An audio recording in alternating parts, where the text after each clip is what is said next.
भगवान श्रीकृष्ण म्हणतात, तुळशीजवळ दिवा लावल्यास काय होते?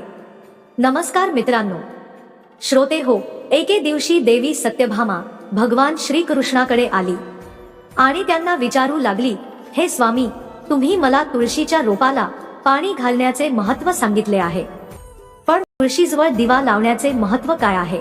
तुळशीजवळ दिवा का लावला जातो आणि त्याचे फलित काय असते ते मला सविस्तर सांगा. तेव्हा भगवान श्रीकृष्ण हसले आणि म्हणाले, हे देवी, आज तू संपूर्ण जगाच्या कल्याणासाठी खूप चांगला प्रश्न विचारला आहेस. तुझ्या प्रश्नाचे उत्तर देण्यापूर्वी मी तुला एक प्राचीन इतिहास सांगतो, जेणेकरून तुला तुझ्या सर्व प्रश्नांची उत्तरे मिळतील. म्हणून ही कथा काळजीपूर्वक ऐका. हे देवी, आज तू संपूर्ण जगाच्या कल्याणासाठी खूप चांगला प्रश्न विचारला आहेस. तुझ्या प्रश्नाचे उत्तर देण्यापूर्वी मी तुला एक प्राचीन इतिहास सांगतो, जेणेकरून तुला तुझ्या सर्व प्रश्नांची उत्तरे मिळतील. म्हणून ही कथा काळजीपूर्वक ऐका. हे ऐकून देवी सत्यभामा म्हणाली, हे भगवान, मी ही कथा ऐकण्यास अत्यंत उत्सुक आहे. कृपया मला ही कथा सांगा, मी ती लक्षपूर्वक ऐकेन. तेव्हा भगवान श्रीकृष्णांनी देवी सत्यभामाला ती प्राचीन कथा सांगण्यास सुरुवात केली. ही प्राचीन काळातील गोष्ट आहे. तुंगभद्रा नावाची एक मोठी नदी दक्षिण दिशेला वाहते. तिच्या काठावर हरिहरपूर नावाचे सुंदर शहर वसले होते. या शहरात अभिजित नावाचा एक विद्वान ब्राह्मण राहत होता. वेद आणि धर्मग्रंथांचा सखोल अभ्यास केलेला तो महान सद्गुण, चारित्र्य आणि धर्माचा अनुयायी होता. श्रोते हो, अभिजितची एक पत्नी होती, जिला लोक दुष्ट म्हणत होते. तिचे कर्मच असे होते की लोकांनी तिला हे दुराचारी नाव दिले. तिने नेहमी आपल्या पतीचा अपमान केला, त्याला कमी लेखले आणि त्याला दुःखी केले. ती कधीही आपल्या पतीशी प्रेमाने वागली नाही किंवा तिने कधीही त्याच्यासाठी अन्न शिजवले नाही. जेव्हा तिचा पती लोकांना किंवा कुटुंबातील सदस्यांना घरी बोलावतो, तेव्हा ती त्यांचा अपमान करून त्यांना निरोप देत असे. ती स्वतः इतर व्यभिचारी महिलांसोबत फिरत असे आणि तिला इतर पुरुषांमध्ये रस होता. मग एके दिवशी अभिजित आपल्या बायकोला म्हणाला, तुझे असे पाप करणे योग्य नाही. तेव्हा बायको रागात म्हणाली, मी कोणते पाप केले माहित नाही की मी तुझ्यासारख्या भिकायाशी लग्न केले आहे. असे वाटते की मी माझ्या मागील जन्मात काहीतरी मोठे पाप केले असावे, म्हणूनच मला असा गरीब नवरा मिळाला आहे. मला आता सहन होत नाही. कधीतरी मी तुला सोडून एखाद्या श्रीमंत माणसाशी लग्न करीन. तेव्हा अभिजितने उत्तर दिले, असे अपशब्द वापरू नकोस.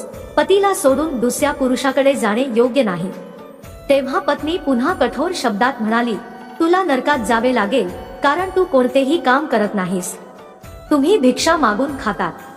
मी या झोपडीत राहून कंटाळले आहे. तुझ्याबरोबर जगणे म्हणजे नरकात जगण्यासारखे आहे. तेव्हा भगवान श्रीकृष्ण म्हणतात, हे देवी, जी स्त्री आपल्या पतीचा अपमान करते आणि त्याला सोडून इतर पुरुषांकडे जाते, तिच्या घरात नेहमीच दुःख येते आणि तिला नक्कीच नरकात शिक्षा होते. मग एके दिवशी ती स्त्री जंगलात गेली आणि एका झाडाखाली उभी राहिली, कारण तिचे मन वासनेने भरलेले होते आणि ती एका देखण्या पुरुषाची वाट पाहत होती.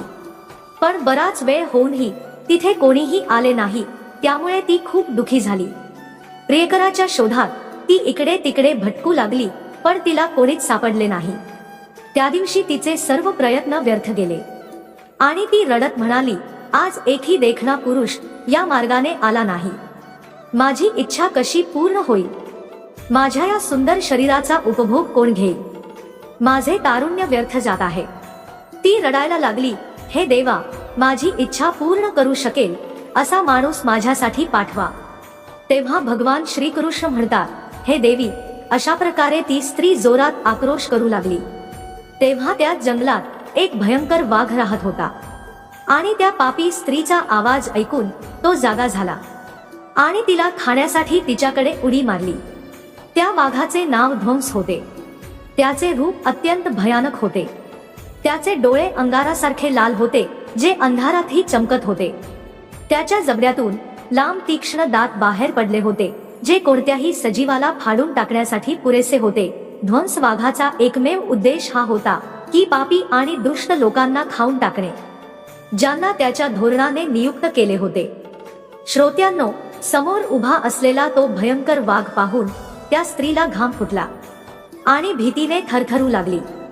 महिला काही करू शकण्यापूर्वीच वाघाने तिला आपल्या पंजाने जखमी केले आणि ती महिला जमिनीवर पडली. जमिनीवर पडताच ती बाई ओरडली, अरे वाघ, तू इथे का आलास आणि मला का मारत आहेस? मी माझ्या प्रियकराला इथे शोधत होती. तू मला सोडून दे, मला खाऊन तुला काय मिळणार? त्या स्त्रीचे हे शब्द ऐकून वाघ क्षणभर थांबला आणि म्हणाला, हे दुष्ट स्त्री, आज निर्मात्याने तुला माझे भक्ष्य म्हणून नेमले आहे. तुझ्यासारख्या पापी स्त्रिया खाणे हे माझे कर्तव्य आहे, तरच माझी या शरीरातून सुटका होईल. तेव्हा ती स्त्री म्हणाली, अरे वाघ, तू कोण आहेस? खरं सांग, तुला वाघ का व्हावं लागले आणि तू माझ्यासारख्या बायकांना का खातोस? आधी मला सगळं सांग आणि मग मला खा. तेव्हा ध्वंस नावाचा वाघ म्हणू लागला, हे पापी, मी तुला माझ्या मागील जन्माची गोष्ट सांगतो आणि मला वाघ का व्हावे लागले. तर प्राचीन काळी अमलापाहा नावाची पवित्र नदी दक्षिणेकडील देशात वाहत होती. त्याच नदीच्या किनारी सुंदर मंदिरे आणि धार्मिक विधींसाठी प्रसिद्ध असलेले एक शहर होते. तिथे एक ब्राह्मण परिवार राहत होता, जिथे माझा जन्म झाला. माझे नाव देवदत्त होते. माझे वडील एक आदर्श ब्राह्मण होते, जे यज्ञ, हवन आणि अनुष्ठानाचे पालन करत होते. मी किशोर वयात असतानाच वेदशास्त्राचा अभ्यास केला, यज्ञ आणि धार्मिक कार्यात पारंगत झालो. पण जसा जसा मी मोठा होऊ लागलो, माझ्या मनात धनाचा लोभ वाढत गेला. मी अनेक यज्ञ केले, पण ते धार्मिक उद्देशाने नाही, तर धनाच्या लोभापायी केले. मी पापी लोकांसोबत बसू लागलो. धर्माचे पालन करणाऱ्या लोकांसोबत भोजन करत होतो आणि मी धनाच्या लोभापायी त्यांच्या अनैतिक कृत्यांचे समर्थनही केले. धर्माच्या मार्गावर चालता मी त्या गोष्टींचे सेवन केले जे ब्राह्मणाने खाऊ नयेत. माझे मन इतके लोभस झाले की मी वेगवेगळ्या बहाण्याने इतरांकडून पैसे मागायचे आणि त्यांना परत केले नाही. मी अनेक प्रकारची फसवणूक केली आणि अनेक वर्षे अशीच पापे केली. नंतर काही कालांतराने माझे शरीर अशक्त झाले, केस पांढरे झाले, डोळे अंधुक झाले आणि माझे शरीर मला साथ देत नव्हते. पण तरीही पैशाचा लोभ माझ्या मनातून निघून गेला नाही आणि मी पाप करत राहिलो. मग एके दिवशी पैशाच्या लोभापोटी मी पुन्हा नदीच्या काठावर गेलो, जिथे मी इतर धूर्त ब्राह्मणांसह लोकांची फसवणूक केली. आम्ही सर्वांनी खोटे मंत्र जपले आणि योग्य कर्मकांड करता देवदेवतांची पूजा केली. दानधर्मात अधिकाधिक पैसा मिळवणे हाच आमचा उद्देश होता. धर्माच्या नावाखाली आम्ही लोकांना फसवले. मग एके दिवशी मी खूप पैसे जमा केले, पण त्याच वेळी माझ्यासोबत एक भयानक घटना घडली. त्या दिवशी मी नदीच्या काठावर बसलो असताना एक आजारी आणि भटका कुत्रा माझ्याकडे आला. मी त्याला फटकारले आणि तेथून हाकलून दिले, पण त्याने क्रोधित होऊन माझ्या पायाला चावला. त्यामुळे मी बेशुद्ध पडलो आणि त्याच क्षणी माझा जीव गेला. नंतर माझ्या मृत्यूनंतर यमाचे 2 दूत प्रकट झाले, जे दिसायला भयानक होते आणि त्यांच्या हातात बेड्या होत्या. त्यांनी मला पकडून यमपुरीच्या दिशेने नेले.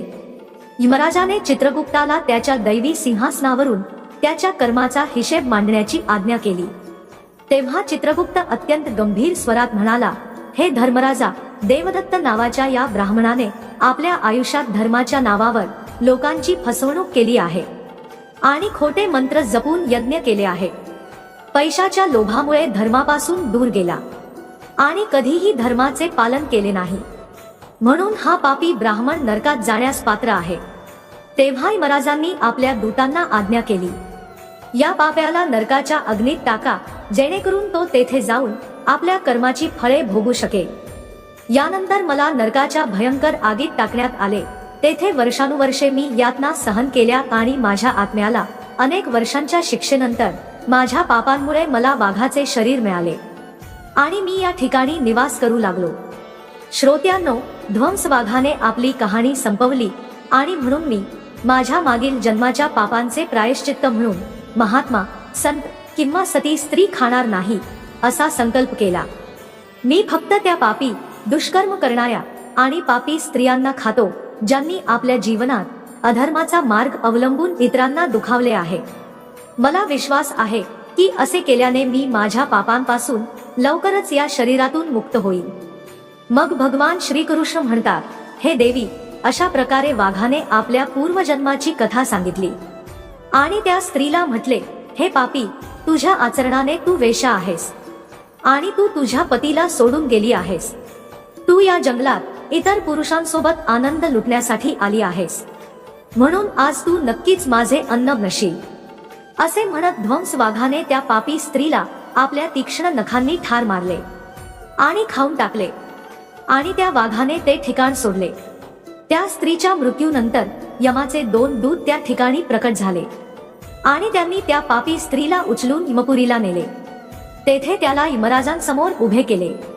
तेव्हा चित्रगुप्ताने त्या स्त्रीचा हिशोब घेताना यमाला सांगितले, हे धर्मराजा, ही स्त्री अत्यंत पापी स्त्री आहे. तिने घोर पापे केली आहे. तिने व्यभिचार केला आहे आणि तिच्या पतीची कधीही सेवा केली नाही. तिला आपल्या पतीचा विसर पडला आहे आणि इतर पुरुषांशी संबंध ठेवले आहे. त्यानंतर तिच्या पापाबद्दल ऐकून यमराज अतिशय क्रोधित झाले आणि त्यांनी त्या स्त्रीला अग्नीने भरलेल्या तलावात टाकण्याची आज्ञा केली. यमराजाचा आदेश ऐकून ती स्त्री अत्यंत भयभीत झाली आणि मग ती दुष्ट स्त्री यमराजाला म्हणू लागली, हे धर्मराजा, माझ्या नकळत झालेल्या पापांची मला क्षमा करा. तेव्हा यमराज म्हणतात, हे स्त्री, तू केलेले पाप निंदनीय आहे. तुमच्या पापांचे प्रायश्चित्त नाही. जी स्त्री आपल्या पतीचा त्याग करून पतीला सोडून दुसऱ्या पुरुषाकडे राहायला जाते, तिला निश्चितच नरकात जावे लागते. त्यामुळे आता तुला नरक्यातना भोगाव्या लागतील. मग यमराज आपल्या दूतांना म्हणाले, हे दूतांनो, या पापी स्त्रीला घेऊन त्या भयंकर नरकात टाका. यमराजांनी त्यांच्या दूतांना सांगून तिला भयंकर नरकात टाकण्यात आले. अनेक वर्षे तिला अग्नीच्या वेदना सहन कराव्या लागल्या. त्यानंतर तिला रव नरकात टाकण्यात आले. अशा प्रकारे तिला अनेक वर्षे वेगवेगळ्या नरकात टाकण्यात आले. नरकातील कष्ट सहन करून नंतर ती पापी स्त्री पुन्हा पृथ्वीवर आली आणि चांडालीन म्हणून तिचा जन्म झाला. नंतर चांडाळच्या घरी जन्म घेऊन ती पुन्हा अनेक पापे करू लागली. त्यामुळे तिने व्यभिचार केला आणि अनेक पापी पुरुषांसोबत विहार करू लागली. नंतर काही काळानंतर तिच्या मागील जन्माच्या पापांमुळे तिला कुष्ठरोग झाला आणि तिला भयंकर वेदना होऊ लागल्या. तिचे शरीर जळू लागले, डोळे दुखू लागले आणि ती या वेदना सहन करून दिवस काढत होती. मग एके दिवशी ती तीर्थयात्रेत स्नान करण्याच्या उद्देशाने अंतापूरला गेली. तिथे ती एका आश्रमाबाहेर राहू लागली. त्या आश्रमात तुळशीचे रोप होते आणि कार्तिक महिन्यात तुळशीजवळ इतर स्त्रियांना दिवे लावताना पाहून त्या पापी स्त्रीला खूप आश्चर्य वाटले. मग एके दिवशी त्या महिलेने तिथेच राहण्याचा निर्णय घेतला आणि एका साधूला विचारले, हे साधू महाराज, ही कोणती वनस्पती आहे आणि या महिला त्याखाली दिवा का लावतात? ऋषी म्हणाले, हे कल्याणी, हे तुळशीचे सर्वात पवित्र रोप आहे. केवळ यानेच संकटांचा नाश होतो आणि कार्तिक महिन्यात या तुळशीला पाणी घालून सर्व देवी देवतांचे आशीर्वाद प्राप्त होतात आणि तुळशी जवळ दिवा लावून सर्व पापांचा नाश होतो. तेव्हा ऋषींचे हे सर्व बोलणे ऐकून त्या स्त्रीला खूप आनंद झाला आणि तिने ऋषींना विचारले, हे साधू महाराज, जर एखाद्या अत्यंत पापी स्त्रीने तुळशी जवळ दिवा लावला तर तिची पापे नष्ट होतील का? तेव्हा ऋषींनी उत्तर दिले, हे कन्या, हे खरे आहे. स्त्रीने गंभीर पाप केले असले तरी कार्तिक महिन्यात तुळशीजवळ दिवा लावल्याने तिची सर्व जन्मांची पापेही नष्ट होतात. कन्या, तुम्ही कोण आहात आणि हा प्रश्न विचारण्याचे कारण काय आहे?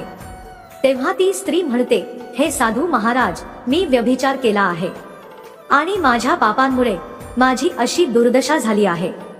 तेव्हा ऋषी म्हणतात, हे कन्या, आतापासून कार्तिक महिन्यात या तुळशीजवळ दिवा लावा, त्यामुळे तुझी सर्व पापे दोष दूर होतील. मग त्या ऋषीचे म्हणणे ऐकून त्या पापी स्त्रीनेही तेच केले. तिने तुळशीच्या रोपाजवळ दिवा लावला. अशा प्रकारे त्या महिलेने रोज त्याच ठिकाणी तुळशीजवळ दिवा लावायला सुरुवात केली. मग एके दिवशी संध्याकाळी ती स्त्री तुळशीजवळ दिवा लावू लागली. तेव्हा हृदयविकाराच्या झटक्याने तिचा मृत्यू झाला आणि ती तिथेच जमिनीवर पडून राहिली. तेव्हा त्या स्त्रीला यमलोकात नेण्यासाठी यमराजाचे 2 दूत त्या ठिकाणी प्रकट झाले. यमाच्या दूतांनी त्या पापी स्त्रीला घेऊन जाण्यास सुरुवात करताच भगवान विष्णूचे 2 सल्लागार त्या ठिकाणी प्रकट झाले. तो दिव्य पार्षद अत्यंत तेजस्वी होता. त्याच्या शरीरातून सोनेरी प्रकाशाची किरणे निघत होती, ज्यामुळे सर्वत्र अंधार दूर झाला होता. त्याचे रूप इतके मोहक आणि दिव्य होते की त्याला पाहून कोणाचेही हृदय श्रद्धेने भरून जायचे. आणि त्याच्या चेहऱ्यावर एक निर्मळ हास्य होते, जे अपार करुणा आणि दयाळूपणाचे प्रतीक होते. त्यांची वस्त्रे रत्ने आणि रेशमाने जडलेली होती, जी निळ्या आणि सोनेरी रंगांनी चमकत होती. जणू वैकुंठाचे सौंदर्य त्यांच्या व्यक्तिमत्वात सामावलेले होते. ते दोघेही प्रचंड उंचीचे आणि बलवान होते. त्यांच्या हातात दैवी गदा होती, जी न्याय आणि धार्मिकतेच्या शक्तीचे प्रतीक होती. तो त्याच्या दैवी स्पर्शाने त्या स्त्रीला मोक्ष देण्याचे आश्वासन देण्यासाठी आला होता, जेणेकरून तिची सर्व पापे नष्ट होतील आणि ती स्वर्गात जाण्याची पात्र ठरेल. तेव्हा त्या पार्षदांनी यमराजाच्या दूतांना थांबवले आणि म्हणाले, हे यमदूतांनो, या स्त्रीला सोडा. ही स्त्री नरकात जाण्यास पात्र नाही. तुम्ही हा गुन्हा कोणाच्या सांगण्यावरून करत आहात? तेव्हा यमाचे दूत म्हणू लागले, हे पार्षदांनो, यमराजाच्या आज्ञेवरून आम्ही या पापी स्त्रीला घेऊन जात आहोत, पण तुम्ही आम्हाला का थांबवत आहात? ही स्त्री अत्यंत पापी आहे. तिला नरकात नेण्याचा आदेश दिला आहे. हे ऐकून भगवान विष्णूचा सल्लागार हसला आणि म्हणाला, हे यमदूत, तू खरं बोलतोस, पण या स्त्रीमध्येही एक पुण्य आहे, ज्यामुळे तिची सर्व पापे नष्ट झाली आहेत. तिच्या आयुष्यात तिने संध्याकाळी तुळशीजवळ दिवा लावल्याचे तुम्ही पाहिले नाही का? तेव्हा यमदूतांनी आश्चर्य व्यक्त करून विचारले, पार्षद हो, कार्तिक महिन्यात केवळ तुळशी जवळ दिवा लावून तिची सर्व पापे नष्ट होऊ शकतात का? तेव्हा भगवान विष्णूच्या सल्लागाराने यमदूतांना समजावले, हे यमदूत, तुळशी ही भगवान विष्णूला अत्यंत प्रिय आहे. आणि जो भक्त कार्तिक महिन्यात श्रद्धेने आणि भक्तीने तुळशीजवळ दिवा लावतो, तो भगवान श्री हरी विष्णूच्या कृपेचा पात्र बनतो आणि तो दीप प्रज्वलित करतो. त्यामुळे त्याची सर्व पापे नष्ट झाली आहेत. तेव्हा यमदूत हात जोडून म्हणाले, हे पार्षदांनो, तुम्ही खरे बोलत आहात. आम्हाला तिच्या भक्तीची जाणीव नव्हती. जर ती भगवान विष्णूची प्रिय भक्त असेल तर आम्ही तिला नरकात कसे नेणार? तेव्हा भगवान विष्णूचे सल्लागार म्हणाले, हे यमदूतांनो, आता तुम्ही परत जा. या स्त्रीने कार्तिक महिन्यात जी सेवा केली आहे आणि त्या दिव्याच्या प्रकाशात तिची सर्व पापे जाळून टाकली आहे. आता तिला विष्णूकडे पाठवले जाईल. तिला स्वर्गात नेले जाईल. हे ऐकून दूतांनी त्या स्त्रीला तिथे सोडले आणि भगवान धर्मराजाला सर्व कथा सांगितली. विष्णूचे सल्लागार त्या स्त्रीला दिव्य विमानात बसवून स्वर्गात घेऊन गेले. आता भगवान श्रीकृष्ण म्हणाले, हे देवी सत्यभामा, अशा प्रकारे कार्तिक महिन्यात तुळशीजवळ दिवा लावल्याने माणसाची सर्व पापे नष्ट होतात. जी स्त्री संपूर्ण कार्तिक महिन्यात संध्याकाळी तुळशीजवळ दिवा लावते ती भाग्यवान बनते आणि तिच्या मागील जन्मांची सर्व पापे नष्ट होऊन तिला सुखसंपत्ती प्राप्त होते. दररोज तुळशीजवळ दिवा लावताना या मंत्राचा जप करावा.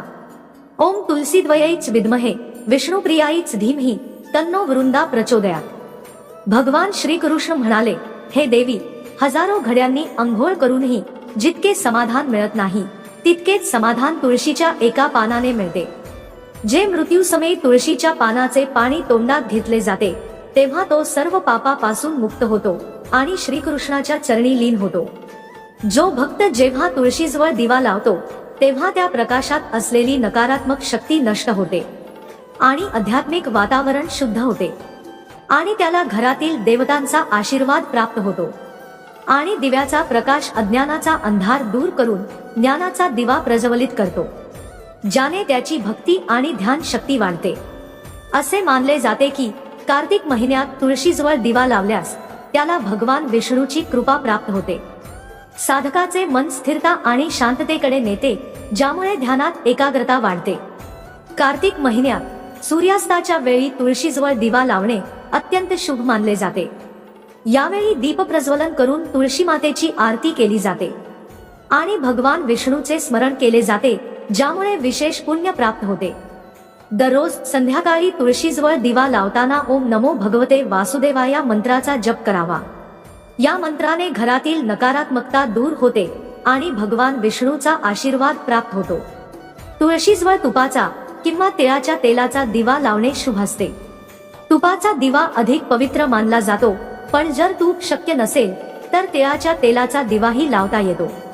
तिळाच्या तेलाचा दिवा नकारात्मक ऊर्जा नष्ट करण्यात मदत करतो. असे म्हटले जाते की जो भक्त संपूर्ण कार्तिक महिन्यात तुळशीच्या झाडाजवळ दिवा लावतो त्याला 7 जन्म पुण्य प्राप्त होते आणि त्याला कधीही गरिबीचा सामना करावा लागत नाही. त्यांच्या कुटुंबात सदैव सुख, शांती आणि समृद्धी नांदत असते. कार्तिक महिन्यात तुळशीजवळ दिवा लावल्याने पितृदोष, गृहदोष आणि कालसर्पदोष यांसारखे अडथळे दूर होतात, असा उल्लेख धार्मिक ग्रंथांमध्ये आहे. या उपायाने घरातील नकारात्मक ऊर्जा नष्ट होते आणि सकारात्मक ऊर्जेचा संचार होतो. कार्तिक महिन्यात तुळशीजवळ दिवा लावल्याने आत्मा शुद्ध होतो आणि अनेक जन्मांची पापे नष्ट होतात. यामुळे आत्म्याला शांती मिळते आणि व्यक्तीला मोक्ष प्राप्त होतो. असेही म्हटले जाते की जर एखाद्या व्यक्तीने आयुष्याच्या शेवटच्या क्षणी कार्तिक महिन्यात तुळशीजवळ दिवा लावून भगवान श्री हरी विष्णूचे स्मरण केले तर त्याला मृत्यूनंतर यमदूतांचे भय राहत नाही आणि त्याला परमेश्वराचे निवासस्थान प्राप्त होते. कार्तिक महिन्यात तुळशीजवळ दिवा लावल्याने देवी लक्ष्मीची कृपा प्राप्त होते, ज्यामुळे व्यक्तीच्या जीवनात कधीही आर्थिक संकट येत नाही आणि सदैव समृद्धी राहते. अशा प्रकारे भगवान श्रीकृष्णाने तुळशीच्या रोपाजवळ दिवा लावण्याचे महत्त्व सांगितले आहे. मला आशा आहे की तुम्हाला ही माहिती आवडली असेल. तर लाईक आणि सबस्क्राईब चॅनेल नक्की करा. श्री स्वामी समर्थ.